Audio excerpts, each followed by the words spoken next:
One thing that I notice about what's going on with Greta and her good friend Vanessa with climate strikes for Fridays for Future, is that they are talking very constructively about feedback loops. So trying to make clear to people that feedback loops are going on and get people psychologically engaged with an understanding of what feedback loops are. But most of it is done in passing. I'd like to concentrate in this segment on feedback loops because an additional term from vocabulary is forcer. We're creating a forcer. People think, oh, well, we're contributing to atmospheric heat, and the atmospheric heat is warming the planet. That's only half the story. There's a backlog that's going to be coming due, and unlike Congress, we can't forgive this debt. It's creating a forcer, an enormous one that's bigger than anything you can comprehend.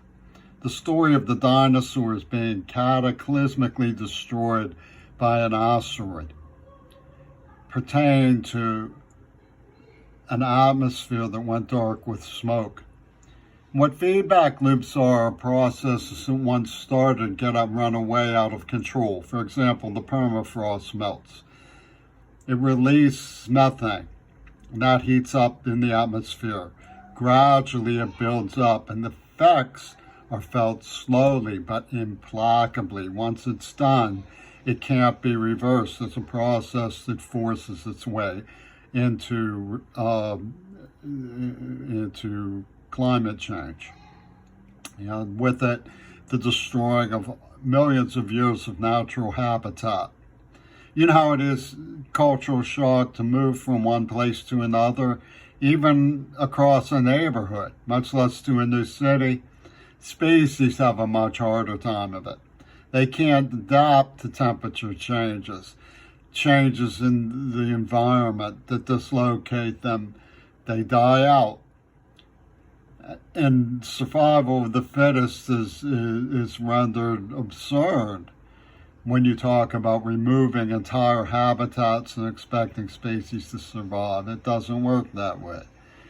Another one is that the atmosphere builds up, and as it builds up, the heat builds up in the atmosphere.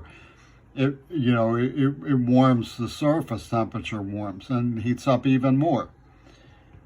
Another is the ice. It has an albedo that reflects sunlight into the atmosphere. Well, it starts absorbing the sunlight when it melts. The albedo disappears.